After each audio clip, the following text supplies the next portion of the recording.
खुदी को कर बुलंद इतना कि हर तकदीर से पहले खुदा बंदे से खुद पूछे, बता तेरी रजा क्या है।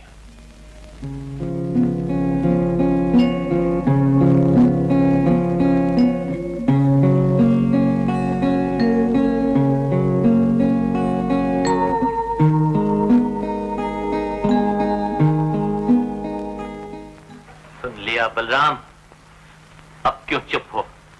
क्यों नहीं जहर में बुझे हुए वही तीर हमारी बेकार जिद पर चलाते, जिसने नलिनी का जीवन बर्बाद किया, जिसने महलों से निकाल कर तुम्हें झोपड़ियों में ला फेंका, जो सिवाय जिल्लत और रुसवाई के तुम्हें और कुछ नहीं दे सकी। खानदानी आन का वो अनमोल खजाना जिसे एक मजदूर के हाथ में देना हम अपनी जिल्लत समझते थे, उसी 2 कौड़ी के मजदूर ने आज उसे लूट लिया। बलराम, अब तो तुम्हारे दिल की मुराद पूरी हुई, फिर क्यों चुप हो?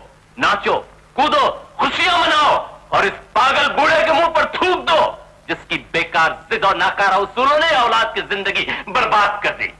For an actor on the screen, there are 2 principal things, both expression and voice. Expression इसलिए necessary ज्यादा है क्योंकि एक 9 इंच का चेहरा 26 फीट पे ब्लो अप होता है और हर एक एंगल से वो चेहरा दिखाई देता है, इसलिए expression is important and also voice. But on the stage, more than expression, it is the voice that is more important, because with the voice he can convey all his impressions and all his expressions. जा अपने बेदर्द कानून से मांग, अपने जालिम कौम से तरफ कर, जिसको दोहराऊं सबक ही ऐसा सिखलाया नहीं। क्यों खाऊं रहम जब तूने रहम खाया नहीं। अजरा, अजरा, मेरी हालत पे रहम खा, बता दे खुदा के लिए मेरी बिटिया कहाँ है? रहम आज पहला दिन है जब ये लफ्ज तुम्हारी जबान से निकला। मेरी पैदाइश बंबई की है। मैं पैदा हुआ था उन दिनों में जिस वक्त के आप समझते हैं फैमिली प्लानिंग जैसी कोई चीज थी नहीं, because I was the 11th child of the family. मैं सन 1897 में 2 नवंबर को पैदा हुआ था। मेरा बचपन ज्यादातर गुजरा रामपुर स्टेट में, जहां मेरे वालिद साहब मरहूम सुपरिटेंडेंट ऑफ स्टेट बिल्डिंग्स थे। मेरे मामू जान ने हमारी परवरिश की थी, क्योंकि मेरी वालदा साहब, मैं 3 साल का भी नहीं था जब गुजर गई थी, और मेरे वालिद साहब मरहूम अफ्रीका वगैरह में काम करते थे। सन 14 में मैं मेट्रिकुलेट हुआ।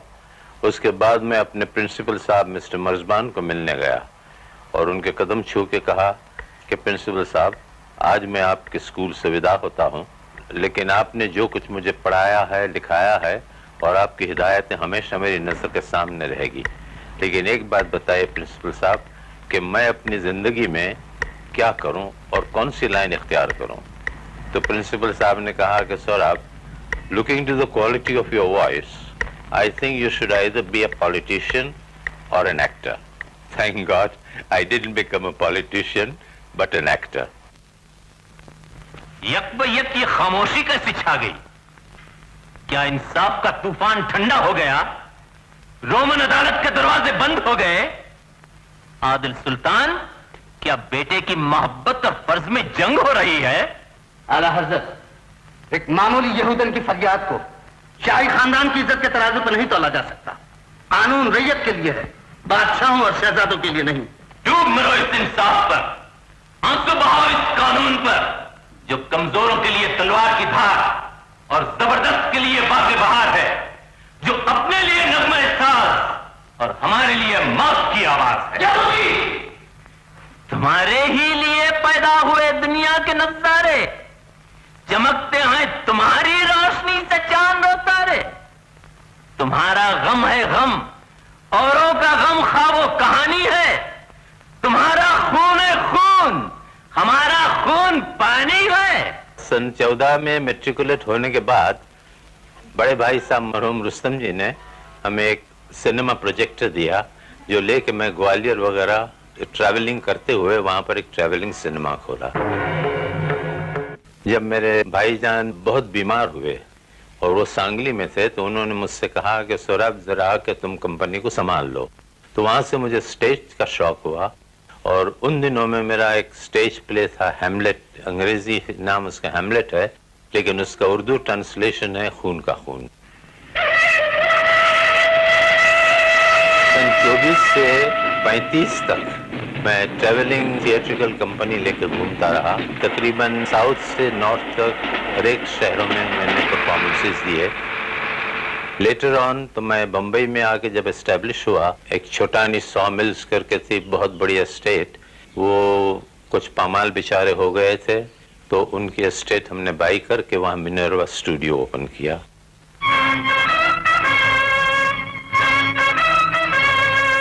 पहली पिक्चर बनाई that was in the year 1935। वो पिक्चर मैंने बनाई थी ऑन ब्रह्मचर्य, क्योंकि मैं रामकृष्ण मिशन का one of the entrance to the Ramakrishna Mission था और मुझे उस मिशन से बड़ी दिलचस्पी थी, इसलिए मैंने वो जो फिल्म बनाई वो ब्रह्मचर्य पे बनाई। उसका नाम था आत्मतरंग।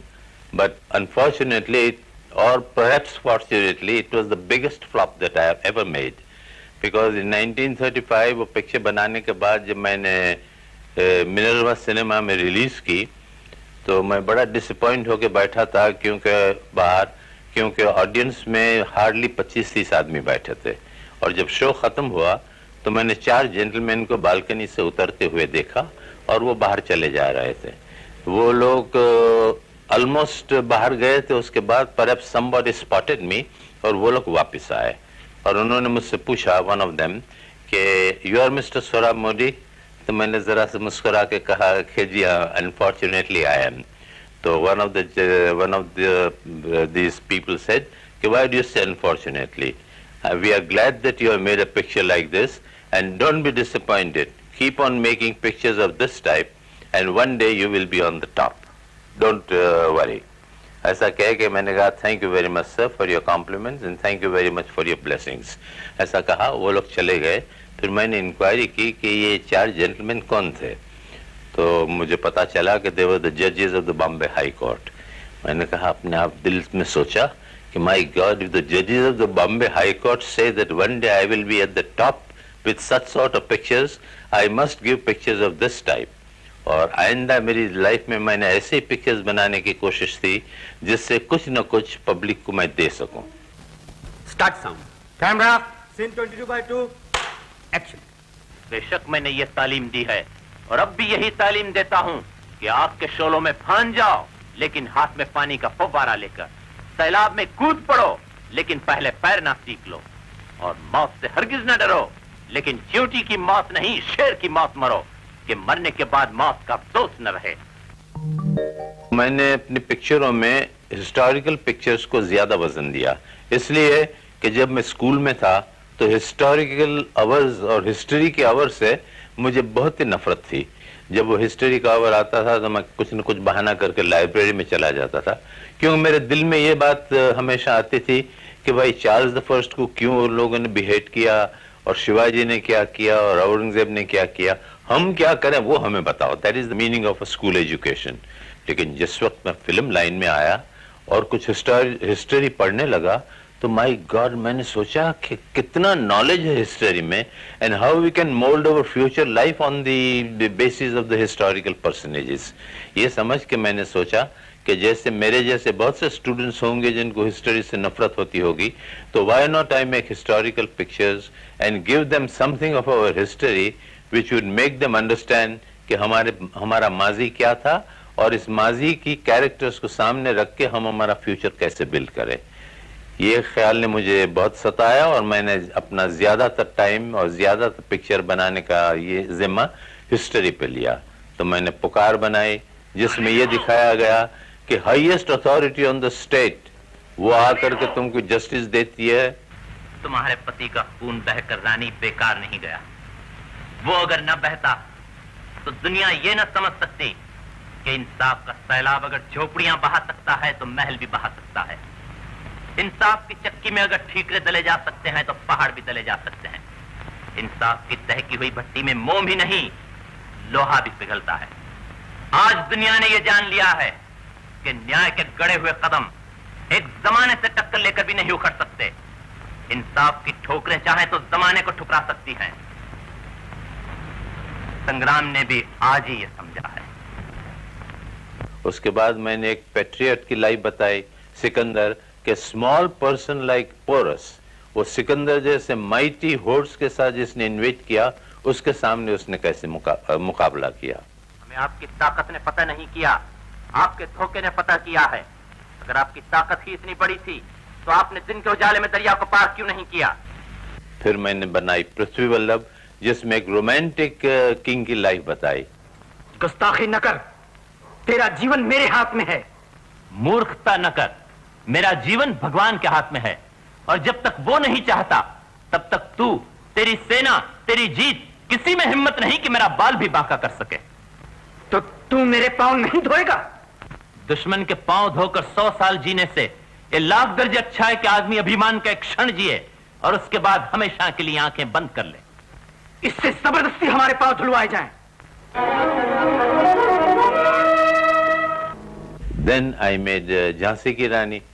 मैंने जिस वक्त झांसी की रानी की हिस्ट्री पढ़ी तो मैंने देखा कि एक लोन वुमन, हार्डली 20, वो एक mightiest empire like the British empire of those days के सामने खड़ी रहकर कहती है कि मैं अपनी झांसी नहीं दूंगी। वाह वाह, क्या कैरेक्टर है और क्या बहादुरी है उस औरत में। तो मैंने फिर उसकी लाइफ बनाई। इस तरह से मैंने हिस्टोरिकल पर्सनेजेस की लाइफ के ऊपर अपनी पिक्चर बना के पब्लिक को हिस्ट्री देने की कोशिश की। अच्छा डायरेक्टर तो मैं उन्हीं को समझता हूं जो स्क्रिप्ट को अच्छी तरह से स्क्रीन पे ट्रांसलेट करे। Script is the written word, और स्क्रीन के ऊपर बोथ ऑडियो एंड विजुअली उसको अगर अच्छी तरह से ट्रांसलेट करता है, पब्लिक की पल्स पकड़ के वो स्क्रिप्ट पास करता है, और उस तरह से अगर वो उसको ट्रांसलेट करता है स्क्रीन के ऊपर, then he is a very good director. दो मिर्जा गालिब की पिक्चर की बैकग्राउंड सिर्फ हिस्टोरिकल थी, लेकिन सब्जेक्ट एब्सोल्युटली सोशल थी। दोस्तों, अंदर से फरमाइश आई है कि मिर्जा नौशाह अपनी वो गजल सुनाएं। इश्क मुझको नहीं, वहशत ही सही। जरूर जरूर। और मुझे इस बात का फख्र है कि उस पिक्चर में मैंने प्रेसिडेंट के दोनों अवार्ड हासिल किए, president's gold medal and the president silver medal. I think if I am not wrong, this is the I am the only producer who has received both the medals for his picture, both the gold and the silver medal of the president. Historical pictures बनाने में मैंने फिर एक बहुत बड़ी subject के ऊपर picture बनाना ठान लिया था, and that was Ashoka the Great. क्योंकि अभी दुनिया में खून रेजी और बहुत से इंसिडेंट्स होते हैं, तो एक पीस का मैसेंजर है, उसकी हिस्ट्री में लेना चाहता था। तो मैंने उसके लिए बहुत कोशिश की, और मैंने अपने आप को ये समझा कि हिस्ट्री से कि कलिंगा विजय के बाद जब अशोक ने कलिंगा का विनाश देखा, तब उसने विनाश करना छोड़ दिया, वॉर छोड़ दी, और he took the path of peace. लेकिन इस चीज ने मुझे मुतासिर नहीं किया। मैंने सोचा कि जिस शख्स की लाइफ इतनी बड़ी हुई, जिस शख्स ने इतनी वॉर्स देखी, वो कुछ इंसिडेंट ऐसा बने उसकी लाइफ में कि हजारों आदमी मर जाए तो he won't give it up. कोई न कोई इंसिडेंट उसकी लाइफ में ऐसा हुआ होगा कि उसके हार्ट को टच किया होगा और उसने छोड़ दिया। मैंने एक एडवर्टीजमेंट दी थी स्क्रीन में, जिसमें एक लेआउट में मैंने बताया था विजुअली कि अशोक का हॉर्सबैक के ऊपर है और हजारों मुर्दे नीचे पड़े हुए हैं। वो पौने हिस्से में वो था, और पाव हिस्से में अशोका की ब्लड स्टेन्ड स्वॉर्ड तोड़ के बुद्ध देव की मूर्ति के सामने वो नमस्कार किए हुए बैठे हुए हैं। और उसका राइटिंग मैंने ये दिया था, the wielding of the sword made him Ashoka the conqueror, but the breaking of the sword made him Ashoka the great. और मैंने बम्बई आते के साथ अपने डिस्ट्रीब्यूटर्स को इत्तला दी कि मैं ये पिक्चर बना रहा हूँ, and they should come over to Bombay to finalize the terms. उस तरह मेरे जितने डिस्ट्रीब्यूटर्स थे सब प्रोविंसेस के, वो यहाँ पर आ गए, और मैंने उनके सामने कहा कि मैं ये अशोका द ग्रेट बना रहा हूँ। तो उसमें से एक डिस्ट्रीब्यूटर ने मुझसे पूछा कि आप इसमें अशोका का रोल किसको देंगे।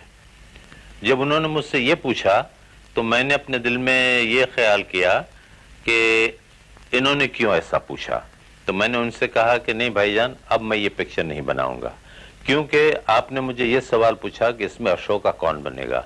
इससे मुझे ऐसे लग रहा है कि शायद आपका कॉन्फिडेंस मेरे पे से उठ गया है और अशोका का रोल प्ले करने वाले एक्टर के ऊपर आया है, क्योंकि आज तक आपने मेरी जितनी पिक्चरें ली उसमें आपने कभी नुकसान नहीं उठाया और कभी आपने ये नहीं पूछा कि इसमें हीरो कौन है, हीरोइन कौन है। आपने सिर्फ यही कहा कि पिक्चर आप डायरेक्ट कर रहे हैं, आप प्रोड्यूस कर रहे हैं और मिनर्वा मूवीटेन को बैनर पे बनेगी। और जब मैंने कहा ऐसा ही है तो आपने साइन कर दिया। लेकिन आज आप जब ये पूछते हैं तो मुझे लगता है कि आपका कुछ कॉन्फिडेंस मेरे नाम पे से हट गया है, इसलिए ये मैं पिक्चर नहीं बना रहा हूं और उसको मैंने अपने ड्रॉअर में रख दिया और उनको विदाई दे दी।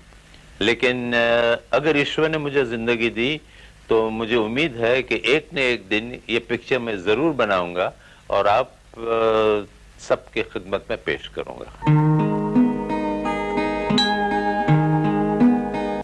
इसका मतलब ये नहीं कि मैं सिर्फ हिस्टोरिकल पिक्चर्स ही बनाता हूं, मैंने काफी सोशल पिक्चर्स भी बनाई हैं जो बड़ी कामयाब रही, जैसे जेलर, कुंदन, शीश महल, भरोसा, डिवोर्स।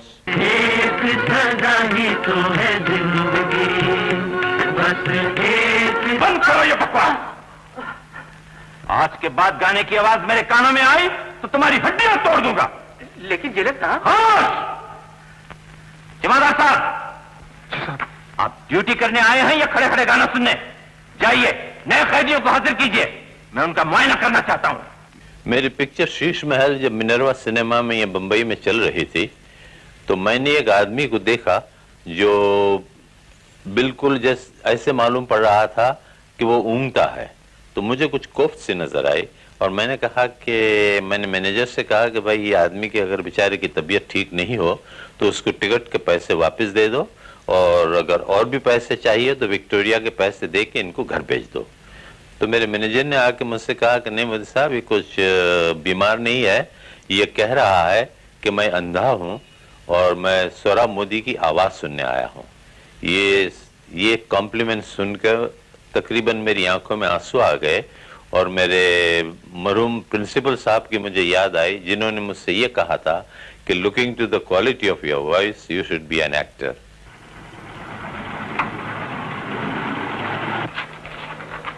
खैरो रंजना, बाप के दिल में लगाई हुई आग के शोलों से अब निपट कर ही तुम इस घर में कदम रख सकती हो। पिताजी, ये बताओ, क्या ठाकुर जसपाल सिंह के खानदान की इज्जत की कीमत ये चीथड़ा है जिसे तुम ओढ़ कर आई हो? वो किसका मोटर था जिसे आधी रात के वक्त एक शरीफ के दरवाजे पर रुकने की जरूरत हुई? जवाब दो, कहां से आ रही हो तुम इस वक्त? मैं आपकी दवा लेने गई थी पिताजी। दवा लेने गई थी या अपने बाप दादा की इज्जत को जहर का घूंट पिलाने गई थी? मैं झूठ नहीं कहती, ये देखिए दवा की शीशी। दवा की शीशी दिखलाकर हमारी आंखों में धूल झोंकने की कोशिश न करो।